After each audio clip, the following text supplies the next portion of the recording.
notre génération actuelle, ma génération,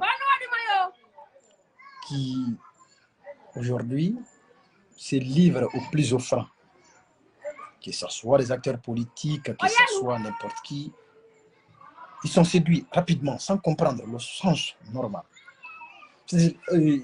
Vous ne devez pas effectivement quand même vous mettre à la disposition des gens sans comprendre le motif, le bien fondé. Est-ce que ce que je veux faire est bon pour moi, est bon pour mon avenir? C'est l'avenir d'abord qu'on va compter. L'avenir. Ce n'est pas pour toi, ni pour lui, mais l'avenir, la descendance. Notre avenir. C'est ça qu'on doit craindre d'abord. Donc, je suis prêt pour la contradiction. Je suis prêt pour la contradiction. La vérité ne se naît que dans la contradiction. Celui qui dit que c'est possible, il faut nous dire comment c'est possible. Ne dis pas seulement c'est possible, il n'y a pas de restriction, mais c'est pas normal ça. D'autant plus que nous sommes dans un monde, un village planétaire. Rien ne se passe chez vous ici qui ne s'est passé à quelque part. Non, ou bien rien ne se passe chez vous qui est étrange. Nous sommes dans un monde vieux.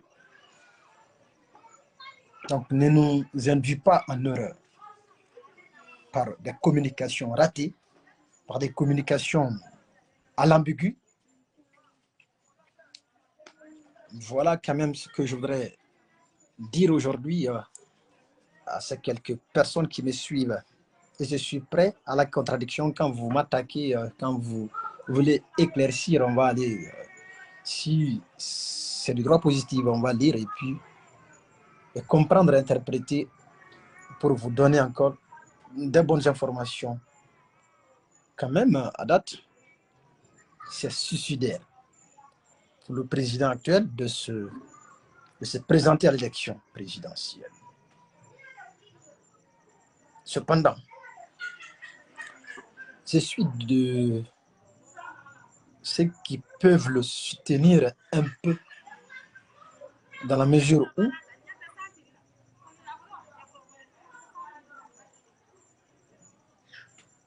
le président peut quand même prolonger un peu le calendrier qu'il avait préétabli parce qu'il y a des choses qui ont été faites à la hâte. Et donc, quand vous faites les choses à la hâte, ça va avoir des conséquences. Il y a un coach qui disait un jour que la durée de la transition se détermine sur les activités qui concourent jusqu'à la fin de la transition. La longueur d'une transition dépend des mots qui ont fait qu'il y a eu la transition, quel temps, combien de temps il faut pour les écouler, pour mettre fin à ces mots. Et c'est de ça qu'ils n'ont pas fait.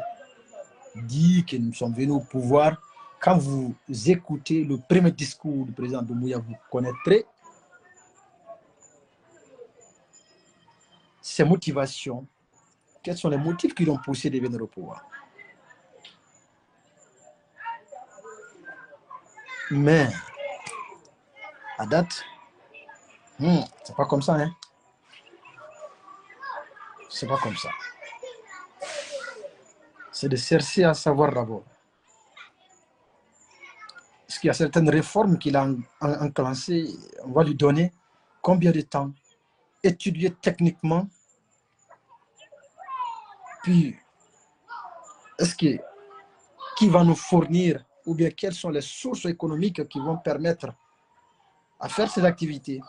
Et dans combien de temps ces financements vont être mobilisés jusqu'à ce que les activités soient menées jusqu'au bout? Je trouve que les gens qui se sont déterminés sur la durée de la transition sont eux qui ont fait de l'erreur. Sinon, si l'étude était faite de façon très sérieuse, c'est de ça qu'il s'agissait. Cela pouvait éviter le président d'être dans cette posture aujourd'hui. Parce que aucune activité qui ressemble à la sortie de la transition n'est effective. Que ce soit le recensement, rien n'est fini. Les gens sont même en train de parler de la vote de la nouvelle constitution. Ça, quand même, sont quand même en train de faire ça pour permettre que la candidature indépendante là soit d'abord acquise. Mais c'est pas. Mais cette candidature indépendante ne donne droit au général quand même. Ça ne lui donne pas le droit. Sauf qu'il démissionne de l'armée. Il fait quitter tous les militaires qui occupent les postes de décision dans le pays.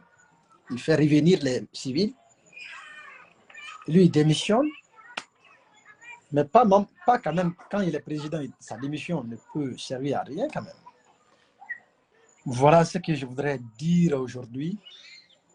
Je suis prêt quand même à la contradiction. Si vous avez des critiques et des suggestions, on est prêt à encaisser. Merci pour votre attention.